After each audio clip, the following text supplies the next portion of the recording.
ನಮಸ್ಕಾರ ಸ್ನೇಹಿತರೆ, welcome to info TV Kannada. ಇವತ್ತಿನ ವಿಡಿಯೋದಲ್ಲಿ ಗೃಹಲಕ್ಷ್ಮಿ ಯೋಜನೆಯ 12 ಮತ್ತು 13ನೇ ಕಂತಿನ ಹಣ ಯಾವಾಗ ಬರುತ್ತೆ, ಲಕ್ಷ್ಮಿ ಹೆಬ್ಬಾಳ್ಕರ್ ಅವರು ಏನಂತ ಒಂದು ಸ್ಪಷ್ಟನೆಯನ್ನು ಕೊಟ್ಟಿದ್ದಾರೆ ಮಾಧ್ಯಮದವ್ರ ಮುಂದೆ ಅಂತ, ಮತ್ತು ಅನ್ನಭಾಗ್ಯ ಯೋಜನೆಯಲ್ಲೂ ಸಹ ಒಂದು ಮಹತ್ವದ ಬದಲಾವಣೆಯಾಗಿದೆ. ಆ ಎಲ್ಲ ಅಪ್ಡೇಟ್ಸ್ಗಳನ್ನು ನಾನು ತಿಳಿಸ್ಕೊಡ್ತೀನಿ. ನೀವೇನಾದರೂ ಫಸ್ಟೇ ನಮ್ಮ ಚಾನಲ್ ನೋಡ್ತಾ ಇದ್ದರೆ ಪ್ಲೀಸ್ ಸಬ್ಸ್ಕ್ರೈಬ್ ಮಾಡ್ಕೊಂಡು ನೋಡಿ ಮತ್ತು ವಿಡಿಯೋನ ಎಲ್ಲೂ ಸ್ಕಿಪ್ ಮಾಡ್ದಿರ ನೋಡೋದ್ರಿಂದ ನಿಮಗೆ ಕಂಪ್ಲೀಟ್ ಮಾಹಿತಿ ಸಿಗುತ್ತೆ. ನಿಮಗೆಲ್ಲ ಗೊತ್ತಿರೋ ಹಾಗೆ ಗೃಹಲಕ್ಷ್ಮಿ ಯೋಜನೆಯ 12 ಮತ್ತು 13ನೇ ಕಂತಿನ ಹಣ ಗಣೇಶ ಹಬ್ಬಕ್ಕೆ ರಿಲೀಸ್ ಮಾಡ್ತೀವಿ ಅಂತ ಲಕ್ಷ್ಮಿ ಹೆಬ್ಬಾಳ್ಕರ್ ಅವರು ಸ್ಪಷ್ಟನೆಯನ್ನು ಕೊಟ್ಟಿದ್ದರು. ಆದರೆ ಹಬ್ಬನೂ ಬಂದರೂ ಸಹ ಇನ್ನೂ ಹಣ ರಿಲೀಸ್ ಆಗಿರಲಿಲ್ಲ. ಅದಕ್ಕೆ ಮಾಧ್ಯಮದವರು ಇದು ಸಚಿವೆಯಾದಂಥ ಲಕ್ಷ್ಮಿ ಹೆಬ್ಬಾಳ್ಕರ್ ಅವರು ಪ್ರಶ್ನೆನ ಮಾಡಿದಾಗ ಅವರು ಏನಂತ ಒಂದು ಉತ್ತರನ ಕೊಟ್ಟಿದ್ದಾರೆ ಅಂದರೆ, ಹಣಕಾಸು ಇಲಾಖೆಗೆ ಗೃಹಲಕ್ಷ್ಮಿ ಯೋಜನೆಯ ಒಂದು 12 ಮತ್ತು 13ನೇ ಕಂತಿನ ಹಣ ಎಷ್ಟು ಮಹಿಳೆಯರಿಗೆ ಹೋಗುತ್ತೆ ಮತ್ತು ಎಷ್ಟು ಸಾವಿರ ಕೋಟಿ ಹಣ ಬೇಕಾಗುತ್ತೆ ಅನ್ನೋ ಒಂದು ಕೊಟೇಶನ್ನ ನಾವು ಹಣಕಾಸು ಇಲಾಖೆಗೆ ಆಲ್ರೆಡಿ ಕಳಿಸಿದ್ವಿ. ಅವರು ಸಹ ನಮಗೆ ಒಂದು ಸ್ಪಷ್ಟನೆಯನ್ನು ಕೊಟ್ಟಿದ್ದರು. ಹಣ ನಮ್ಮ ಹತ್ರ ಇಷ್ಟು ಹಣ ಇದೆ, ನಾವು ರಿಲೀಸ್ ಮಾಡ್ತೀವಿ ಅನ್ನೋದನ್ನು ಹೇಳಿದರು. ಅದಕ್ಕಾಗಿ ನಾವು ಈ ಒಂದು ಗಣೇಶ ಹಬ್ಬಕ್ಕೆ ನಾವು ರಿಲೀಸ್ ಮಾಡ್ತೀವಿ ಅಂತಲೂ ಸಹ ಹೇಳಿದ್ವಿ. ಆದರೆ ಇನ್ನು ಹಣಕಾಸು ಇಲಾಖೆಯಿಂದ ಹಣ ಬಿಡುಗಡೆಯಾಗಿಲ್ಲ. ಅದಕ್ಕೋಸ್ಕರ ಒಂದು ಸ್ವಲ್ಪ ತಡ ಆಗಿದೆ ಅನ್ನೋದನ್ನು ಲಕ್ಷ್ಮಿ ಹೆಬ್ಬಾಳ್ಕರ್ ಅವರು ತಿಳಿಸಿದೆ. ಇದು 1,000 2,000 ಕೋಟಿ ಅಲ್ಲ, ಒಂದು ಕಂತಿನ ಹಣ ಸೇರಿಸಿದ್ರೆ 4,000 ದಾಟಿ ಹಣ ಹೋಗುತ್ತೆ. ಸೊ ಇದನ್ನು ಒಟ್ಟಿಗೆ ರಿಲೀಸ್ ಮಾಡೋದು ಸ್ವಲ್ಪ ಕಷ್ಟ ಆಗುತ್ತೆ. ಹಣಕಾಸು ಒಂದು ಇಲಾಖೆಯವರು ಈ ಹಣನ ಬಿಡುಗಡೆ ಮಾಡಿ, ಅಂದರೆ ಯಾವ ರೀತಿ ಬಿಡುಗಡೆ ಮಾಡ್ತಾರೆ ಅಂದರೆ DBT ಮೂಲಕ ಹಣನ ಅವರು ಪುಷ್ ಮಾಡ್ತಾರೆ. ಸೊ ಆವಾಗ ನಾವು ಎಲ್ಲ ಒಂದು ಬ್ಯಾಂಕ್ಗಳಿಗೆ ಹೋಗಿ ಅದಾದ ನಂತರ ಈ ಒಂದು ಮಹಿಳೆಯರ ಖಾತೆಗೆ ಹಣ ರಿಲೀಸ್ ಆಗುತ್ತೆ. ನಾವು ಅವರು ಕನ್ಫರ್ಮ್ ಮಾಡಿದ್ದಕ್ಕೆ ನಾವು ಹೇಳಿದ್ವಿ. ಆದರೆ ಇವಾಗ ಅವರು ಹೇಳ್ತಾರೆ ಸ್ವಲ್ಪ ತಡ ಆಗುತ್ತೆ ಅನ್ನೋದನ್ನು ಹೇಳಿರೋದ್ರಿಂದ ಸದ್ಯದಲ್ಲೇ ಒಂದು ಸ್ವಲ್ಪ ದಿವಸದಲ್ಲಿ 12 ಮತ್ತು 13ನೇ ಕಂತಿನ ಹಣ ಸಹ ಬಂದೇ ಬರುತ್ತೆ, ಕನ್ಫರ್ಮ್ ಆಗಿ ಬರುತ್ತೆ ಅಂತ ಲಕ್ಷ್ಮಿ ಹೆಬ್ಬಾಳ್ಕರ್ ಅವರು ಸ್ಪಷ್ಟನೆಯನ್ನು ಕೊಟ್ಟಿದ್ದಾರೆ. 11ನೇ ಕಂತಿನ ಹಣ 80,000 ಮಹಿಳೆಯರಿಗೆ ಅದು ಬಂದಿರಲಿಲ್ವಲ್ಲ, ಸೊ ಅದನ್ನು ಸಹ ಹೇಳಿದ್ದಾರೆ. ಏನು ಅಂದರೆ 30,000 ಮಹಿಳೆಯರಿಗೆ ರಿಲೀಸ್ ಆಗಿದೆ, ಇನ್ನು 50,000 ಮಹಿಳೆಯರಿಗೆ ಹಣ ಇನ್ನು ಬರಬೇಕು ಅನ್ನೋದನ್ನು, ಕೆಲವೊಂದು ತಾಂತ್ರಿಕ ದೋಷದಿಂದ ಹಣ ಬಂದಿರಲಿಲ್ಲ, ನಾವು ಅದನ್ನು ಸರಿ ಮಾಡ್ಕೊಂಡಿದ್ದೀವಿ.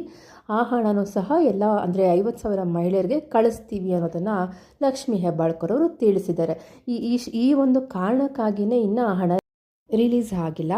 ಸೊ ಯಾವಾಗ ಒಂದು ಹಣಕಾಸು ಇಲಾಖೆ ಈ ಒಂದು ಹಣನ ಬಿಡುಗಡೆ ಮಾಡುತ್ತೋ ಆವಾಗ ಎಲ್ಲರಿಗೂ ಹಣ ಖಂಡಿತವಾಗೂ ಜಮಾ ಆಗುತ್ತೆ. ಮತ್ತು ಅನ್ನಭಾಗ್ಯ ಯೋಜನೆಯಲ್ಲಿ ಒಂದು ಮಹತ್ವರವಾದ ಬದಲಾವಣೆ ಆಗಿದೆ. ನಾನು 2 ದಿವಸದ ಹಿಂದೆನೂ ಸಹ ಇದ್ರ ಬಗ್ಗೆ ನಾನು ಅಪ್ಡೇಟನ್ನು ಮಾಡಿದ್ದೀನಿ.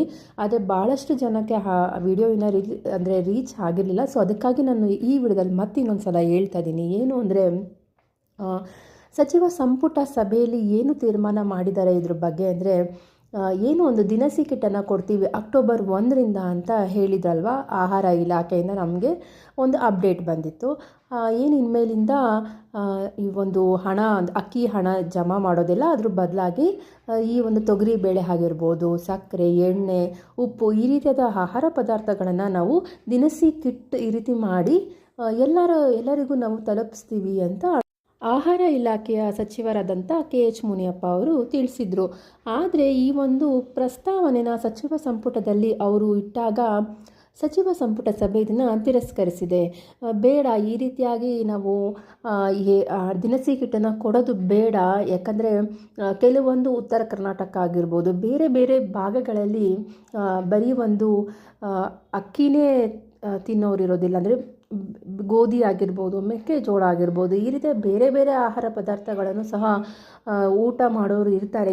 ಅದರಿಂದಾಗಿ ನಾವು ಏನು ಇವಾಗ ಹಣವನ್ನು ಕೊಡ್ತಾ ಇದ್ದೀವೋ ಅದೇ ಹಣನ ನಾವು ಕೊಡೋಣ.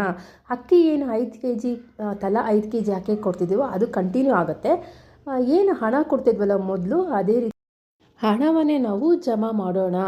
ಯಾವುದೇ ಒಂದು ದಿನಸಿ ಕಿಟ್ಟನ್ನು ಕೊಡೋದು ಬೇಡ ಅನ್ನೋದನ್ನು ಸಚಿವ ಸಂಪುಟ ಸಭೆಯಲ್ಲಿ ತೀರ್ಮಾನ ಮಾಡಿದ್ದಾರೆ.